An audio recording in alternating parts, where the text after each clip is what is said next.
Pessoal, a nossa série, começando o ano no azul, continua com dicas valiosas aí para quem deseja se organizar e não ter problema ao longo do ano. Para continuar os bate-papos que vêm sendo apresentados aqui, eu vou convidar o Fernando Assunção, que é gerente de dados e analytics da COD. Bem-vindo, Fernando, à nossa série Começa o Ano no Azul. Eu queria que você se apresentasse, contasse para a gente um pouquinho o que você faz aí na COD. Quem é a COD? Bom, obrigado, Ellen. Primeiro dizer que é um prazer estar aqui participando e espero contribuir de alguma forma. Então, meu nome é Fernando Assunção, sou responsável aqui pelas áreas de dados e analytics da COD. A COD é uma empresa de inteligência de dados e ela fornece produtos para tomada de decisão. Então, por exemplo, se uma instituição financeira, um banco, precisa tomar uma decisão, precisa saber, não conhece um determinado consumidor, não conhece uma determinada pessoa, ela vem aqui na COD, recorre a gente e a gente municia essa empresa de informações sobre essa pessoa que ela precisa tomar essa decisão. E o que está por trás disso tudo é todo um processo de inteligência, de transformação de dados, né, em tomada de decisão, em inteligência. E aqui eu trabalho justamente nessa área, na área de dados analytics, que faz essa transformação dos dados numa tomada de decisão assertiva em relação a uma pessoa. Ou seja, a COD tem tudo a ver ali com o consumidor final, porque de acordo com o comportamento, se eu estiver errada, você me corrige, tá, Fernando? De acordo com o comportamento, os hábitos que ela desenvolve ali, os hábitos financeiros que ela desenvolve, né, vão consolidando uma reputação. E aí a COD, ela tem uma análise de dados, ela faz ali, né, uma análise de dados com essas informações a qual ela tem acesso, né, ao banco de dados, e leva para a empresa para essa empresa, né, ter uma ajuda na decisão de liberar ou não crédito para essa pessoa. É isso? Perfeito, perfeito. Então, pegando uma analogia, Fernando, eu quero um cartão de crédito num determinado banco. O banco não me conhece, o banco precisa saber mais informações. Eu nunca fui cliente desse banco, eu nunca tive nenhum histórico com ele. Então, esse banco vem aqui na COD e a COD tem informações. Principalmente, a gente acho que vai falar um pouco sobre isso, mas não só, mas tem o cadastro positivo, por exemplo. No cadastro positivo, você tem todo o histórico de crédito do Fernando. Você tem todo o histórico de pagamentos, não pagamentos. Então, em cima dessas informações, a gente transforma isso num score, que acho que é um outro tema importante aqui, né? Que transforma isso numa pontuação que reflete a probabilidade desse consumidor ser ou não inadimplente, se tornar ou não, honrar ou não aquele pagamento, aquela contratação. E aí, em cima desse score, a empresa toma uma decisão de conceder ou não o crédito. Então, é aí que a gente atua, é aqui que a COD entra dentro desse sistema aqui de concessão ou não de crédito para consumidores. Perfeito. Fernando, aí eu queria que você falasse um pouquinho mais sobre o cadastro positivo, porque eu sei que a COD, né, ela se baseia bastante nisso, diferente de outras empresas, né? Ela leva muito em consideração o cadastro positivo. Conta um pouquinho para a gente o que é o cadastro positivo e por que a COD leva em consideração com um peso maior ali na hora de formar essa pontuação, ou seja, né, na hora de passar essa informação para a instituição financeira e ela decidir se libera o crédito ou não. Perfeito, Ellen. O cadastro positivo é um banco de dados que contém todo o histórico de crédito de uma pessoa, né? Então, imagina que eu, Fernando, eu tenho ou já tive cartão de crédito em 3 instituições diferentes, né? Então, eu tive na instituição A, na instituição B e na instituição C. O cadastro positivo vai ter esses 3 cartões de crédito registrados nele e todo o detalhamento. Então, por exemplo, na instituição A eu tive esse cartão eu tive essas faturas, com valor, data de vencimento, e essas faturas, para cada uma dessas faturas, atrelada a elas, eu tenho esses pagamentos. Então, esse eu paguei o mínimo primeiro, depois eu paguei de uma segunda vez com um determinado valor. Então, todo esse histórico de pagamentos atrelado a esse cartão também vem junto no cadastro positivo. Eu falei do cartão, mas existem outros tipos de produtos. Você tem os parcelados, com ou sem garantia, consórcio, os rotativos. Então, meu histórico de cheque especial, quanto que eu usei, com qual intensidade, em quais bancos, tudo isso forma o cadastro positivo. Eu acho que só aí já dá para ver que é um conjunto de dados muito mais rico do que o mundo antigo, que é o mundo do consta ou não consta, está ou não está negativado. É muito mais rico, é muito mais assertivo você tomar uma decisão de crédito considerando todas essas informações do que simplesmente se ele tem ou não uma negativação.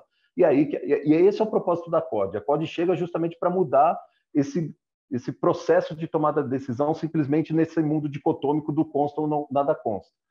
a gente tenta colocar uma inteligência adicional, que é usar todo esse conjunto de dados que eu comentei aqui do cadastro positivo e transformar isso numa decisão através de um score, por exemplo, através de tomar a decisão não simplesmente do tem ou não tem negativação, mas qual é o score, qual é o risco atrelado àquele consumidor.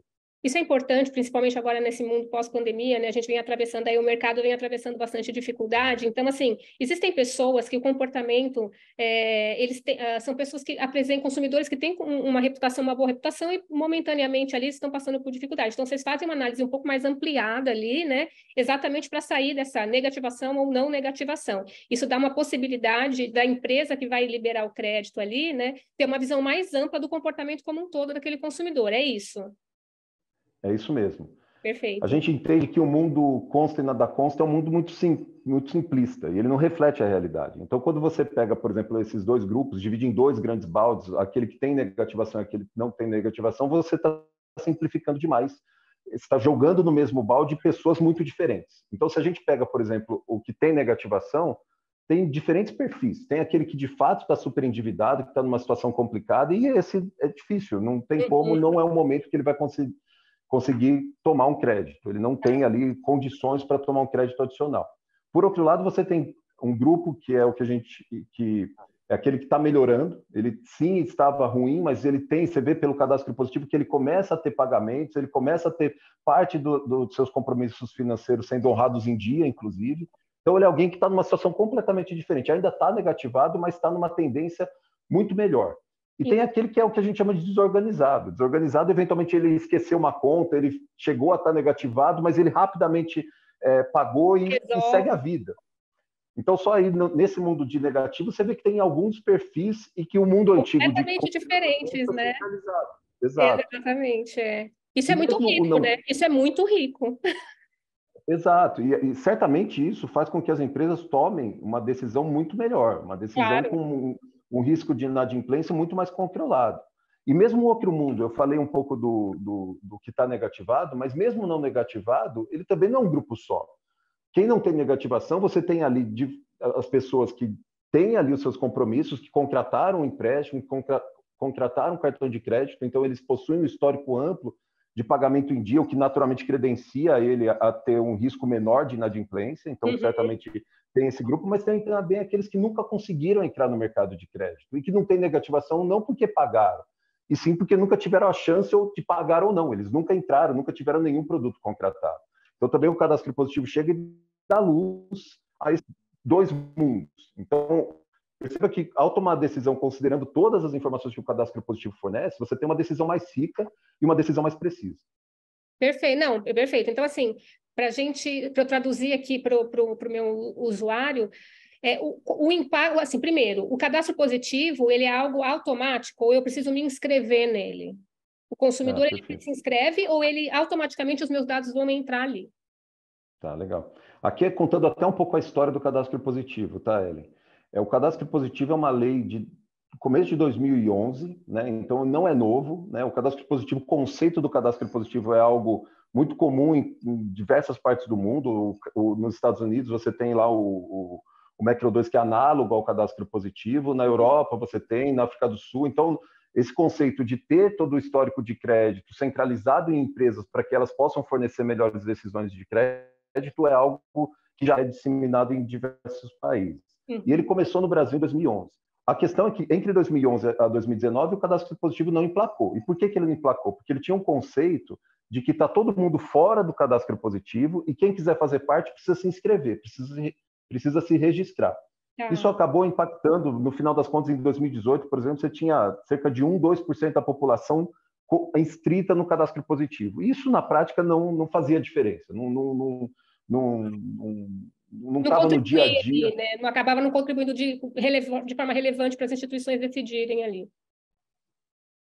Exato. Em 2019, a lei muda. A lei inverte essa lógica. Se antes está todo mundo fora e quem quer fazer parte tem que se inscrever, hoje é o contrário. Então, respondendo sua pergunta, a princípio está todo mundo no cadastro positivo e, obviamente, respeitando o direito do consumidor. Quem não quiser fazer parte do cadastro positivo tem o direito, ele pede o que a gente chama de opt-out, que é pedir para sair do cadastro positivo, seus dados deixam de ser enviados, deixam de fazer parte desse grande banco de dados. Então, hoje, todo mundo está no cadastro positivo, a menos que levante a mão e fale, olha, eu não quero fazer parte dele. Perfeito. O Fernando, agora sim, do ponto de vista da empresa que vai conceder o crédito ali, se eu quiser remover meus dados do cadastro positivo, essa ação ela é vantajosa ou ela contribui negativamente para a análise? Pelo que eu estou entendendo ali, claro que depende do meu comportamento, mas pode deixar de ajudar ali na hora da decisão, né? Perfeito.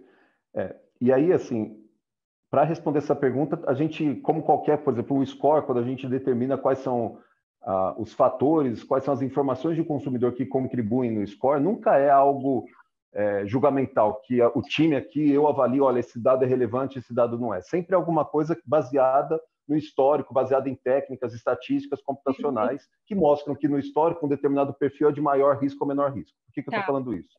Porque existe um público pequeno, né, não dá 0,5% da população, que já pediu para deixar o cadastro positivo. Esse público hoje ele se mostra com um risco de inadimplência muito maior do que os que fazem parte do cadastro positivo. Isso, historicamente, a gente consegue comprovar. Então, na prática, hoje, a pessoa que sai, por mais que ela tenha as pessoas, também assim, juntar todo mundo, pegar o grupo que saiu do cadastro positivo, você tem um público heterogêneo. Você tem o público Sim. que saiu porque não se sente confortável em ter o dado dele, eventualmente ele é um bom pagador, mas ele não se sente confortável em ter o dado dele compartilhado, e tem aquele que acha que, ao sair do cadastro positivo, ele vai ter chance de tomar crédito, porque o dado dele é ruim, então ele saindo, Entendi. O que não é verdade, porque na prática o percentual de inadimplência desse grupo ele é historicamente muito alto.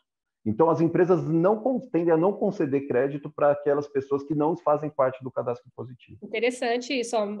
Por exemplo, essa orientação que você está trazendo não acontece, né? Ela não é tão clara para o usuário. Então, assim, eu já vi casos, por exemplo, assim, eu vou tirar vou me descadastrar do cadastro positivo e aí o meu score vai subir. Então, assim, é isso que você está trazendo. É um estudo muito mais amplo do que só isso, né?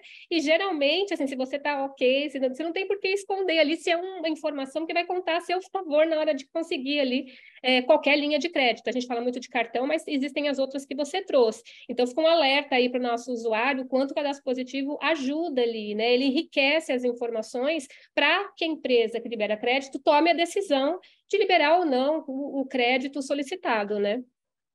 Perfeito, exatamente isso. Fernando, uma curiosidade. Vocês aí da Cor trabalham com dados, né? Uma empresa de inteligência. Vocês percebem, vocês conseguem identificar um comportamento diferente no começo do ano? Ou seja, pessoas ou que passam a ter um comportamento com maior inadimplência nesse começo do ano, ou que busca mais informações sobre, né, os seus hábitos financeiros. Vocês têm um mapeamento disso? Temos sim, temos sim. O que a gente consegue ver, aliás, assim, falar historicamente é complicado nesse ano porque nós estamos num período atípico, né? Se você pega o que aconteceu agora em 2022, o percentual de inadimplência ele cresceu constantemente durante o ano. Muito porque, por conta da pandemia, você tinha uma diminuição grande do percentual de inadimplência de forma meio artificial, principalmente porque as instituições financeiras forneceram ali linhas de renegociação muito vantajosas, que acho que naturalmente fazia sentido na época, mas fizeram com que a inadimplência caísse. Então, 2022 é um ano que a inadimplência cresceu consideravelmente, muito por conta da falsa impressão de que a inadimplência tinha caído em 21. Tá. Né? Quando você compara ali em 2021, tem esse crescimento ali, mas sem deixar de considerar que em 2021 teve uma queda por conta, vamos dizer assim, desse mascaramento pelas linhas de concessão de renegociação de dívida, é isso? Exatamente, Ellen, exatamente, Ellen. E aí você tem o segundo semestre ainda uma aceleração nessa curva de crescimento notória aqui pelos dados do cadastro positivo, o próprio Bacen também fornece relatórios sobre isso, né? Então, ali você tem um crescimento grande. O que a gente vê é que, principalmente em dezembro, provavelmente aqui uma inferência por conta da entrada do 13º, ele tem uma estabilização, então aquela curva de crescimento, ela hoje tem sinais de uma certa estabilização, até acho que possivelmente por conta do que você falou, ela entrou o 13º, a pessoa quer começar o ano no azul, então você tem ali essa curva de crescimento estabilizando um pouco mais, então não é que diminuiu, pelo menos o percentual geral de inadimplência, ele ficou um pouco mais estável, e agora o tempo vai dizer se foi alguma coisa mais pontual por conta do final do ano, começo do ano, ou se, na verdade, a gente compara um pouco com essa tendência de crescimento que aconteceu durante 22, justamente pelo que você falou, Ellen, do mascaramento que havia em relação à renegociação durante os anos de 20 e 21. Então, não é... Quando chega ao final do ano, a sensação que eu tenho, assim, isso que você trouxe, recebeu 13º, muita gente já recebe ele comprometido, né? Já que vai fazer os gastos ali.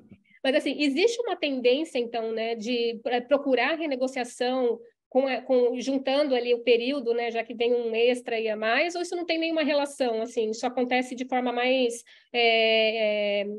como fala, acontece de forma espalhada mesmo durante o ano, não tem uma data, assim, essa época a gente consegue identificar que o pessoal busca mais por renegociação, busca mais por quitar ali as dívidas para começar o ano, por exemplo, uma condição, né, melhor financeira, ou isso não é um retrato específico do período, e sim da situação como um todo. Eu diria que é mais da situação. Então, a Tá. gente vê ali, mas sim tem sinais de que o final do ano você tem um aquecimento, você tem uma situação mais favorável para esse tipo de renegociação ou de quitação das dívidas. Perfeito. Para mim, por exemplo, tinha ali uma procura um pouco maior, mas a gente sabe que a grande maioria das pessoas ali hoje compromete mesmo, né? O 13º e qualquer renda extra aí com futuros gastos ou para quitar ali durante o ano mesmo. Imaginei mais ou menos isso, né? Mas, Fernando, o que eu queria deixar de mensagem aqui é muito esse foco no cadastro positivo, quanto ele contribui ali, né, para a aprovação de crédito, porque às vezes o que acontece, a gente, por mais organização que a gente tenha, né, o nosso orçamento fica apertado e se programando ali, até na hora da gente solicitar crédito, isso é só uma medida positiva ali para a gente não se enrolar. Então, ter seu cadastro positivo ativo, né? Acompanhar ali seus dados financeiros, sua reputação financeira, né? Ter a oportunidade de conhecer mais sobre isso, para que na hora que o usuário faça uma solicitação, ele conheça, né? Ele entenda quais são as condições a quais ele se encaixa ali, ou seja, não é o fato só dele ser aprovado ou não numa linha de crédito, mas, por exemplo, toda essa reputação pode interferir diretamente nas condições na liberação de uma linha de crédito, como, por exemplo, o valor de limite que é liberado com cartão de crédito, né? Valor de um empréstimo, taxa de juros. Então, quanto é importante manter essas informações, né, atualizadas ali, disponíveis para o mercado financeiro, para que essa avaliação aconteça de uma forma mais aprofundada. E com isso, as chances de aprovação, dependendo da reputação, né, da pessoa, aumentem aí na hora de conseguir crédito. Perfeito, você tocou num ponto importante, Ellen. Eu foquei muito aqui simplesmente na concessão ou não. Vou conceder um empréstimo ou não vou conceder um empréstimo. Mas você tem todo um detalhamento depois dessa decisão, né? Então, vou conceder um empréstimo, vou voltar no mundo do cartão de crédito, mas, como você já disse, vale para qualquer outra linha de crédito. Eu vou conceder um cartão de crédito, mas qual o limite que eu vou conceder para essa pessoa? Então, você tem cadastro positivo, você sabe que aquele consumidor, ele já teve um pagamento de tal valor em outra empresa. Então, por exemplo, isso acontece. Se eu, Fernando, vou numa instituição e eu já tenho um pagamento hoje na minha atual, eu tenho um cartão de crédito, que eu já estou pagando ali 3 mil por mês, aí eu vou numa outra e essa outra me dá R$1.000 de limite, pode ter certeza que essa outra empresa não está usando o cadastro positivo, porque se tivesse, saberia que eu, Fernando, eu tenho uma capacidade maior de pagamento. Então, eu poderia ter um limite maior disponível. Então, aqui vem um pouco do benefício além do simplesmente concede ou não cede. Cede, mas quais condições? Se eu sei que ele tem um histórico de pagamento muito bom, ele tem ali um histórico amplo, ele já contratou, fez financiamento imobiliário, financiamento de veículo, crédito pessoal, e todos eles ele pagou em dia, essa pessoa a instituição financeira pode olhar essa pessoa e conceder uma spread, um juros, muito menor do que outro. Por quê? Porque a incerteza que está atrelada com aquele consumidor é muito menor. Se a gente volta de novo, faz o paralelo com a negativação e não negativação, ele simplesmente não consta. Mas essa estrelinha adicional de que ele teve um histórico de pagamentos consistente, você não tinha antes. Uhum. Então, é uma ferramenta que o consumidor tem para até pleitear taxas e condições melhores no seu pedido de empréstimo. Então, olha, para a gente finalizar aqui, é essa mensagem, exatamente isso que você falou que eu queria deixar. para começar o ano no azul e continuar no azul ali, né, continuar organizado, avalia. Então, pensa, né, que você, que tendo seus dados ali, as empresas tendo a possibilidade de utilizar o cadastro positivo, a chance de você conseguir melhores condições numa linha de crédito são maiores. Isso impacta diretamente no bolso, porque a gente tem a tendência, por exemplo, no empréstimo, quando a gente contrata um empréstimo, né, de avaliar o valor total. A gente não avalia ali, avaliar, desculpa, as parcelas, a gente não avalia o valor total dele. E quando a gente fala, né, da utilização desses dados de uma forma um pouco mais profunda, isso pesa no bolso de uma maneira geral. Tanto o valor total quanto as parcelas vão sofrer alteração para baixo. Isso ajuda no bolso ali, com certeza vai favorecer para você continuar no azul. É isso, Fernando? É isso, faz uma diferença enorme. É o que você falou, se você olha a parcela, é uma visão, se você olha o valor total, você se assusta com a diferença. Então, é Verdade. justamente isso. O que a gente fala muito aqui, é um pouco do nosso propósito, é que o cadastro positivo e o score resultante nele, né? Porque, assim, isso é um outro ponto. Por um lado, o cadastro positivo é mais rico, a tomada de decisão ela tem que ser de maneira um pouco mais sofisticada. Então, Uhum. ao invés de simplesmente ter, eu não tenho um score, atrelado ao score eu tenho uma probabilidade de inadimplência, tem um risco atrelado, eu tenho que saber usar isso. Mas sabendo usar isso, isso vira um patrimônio pessoal de cada consumidor. Né? Eu, Fernando, meu score é alguma coisa que eu tenho para mim, e vai ser para que eu possa ter melhores condições lá na frente. É um pouco do propósito que a gente tem aqui na COD, de mudar essa mentalidade, de fazer com que as pessoas vejam o score como um ativo pessoal, como algo que ajuda no dia a dia dela. Perfeito, perfeito. E acho que assim, a gente tem que divulgar isso mesmo, né? Muita gente não Exato. tem o conhecimento e da importância, da relevância que isso tem, né, o impacto disso na vida financeira. Fernando, eu quero agradecer demais a sua participação aqui, principalmente esclarecendo bastante dúvida em relação ao cadastro positivo, a importância dele, o impacto dele na vida financeira das pessoas, tá? E agradecer o seu tempo ali, né? A sua disposição em colaborar com a gente nessa série Comece o Ano no Azul. Não, legal, eu que agradeço, Ellen, agradeço a todos aqui que estão ouvindo, e acho que destacar mesmo a importância de conversas como essa. No final das contas, tudo é parte do conhecimento. Se eu sei que eu tenho isso, eu sei dos benefícios, é muito mais fácil eu acreditar e investir o tempo para que eu possa usar isso, seja como consumidor ou como credor. Perfeito, é isso mesmo. Informação vale ouro, né? Informação, a gente com informação é outra realidade.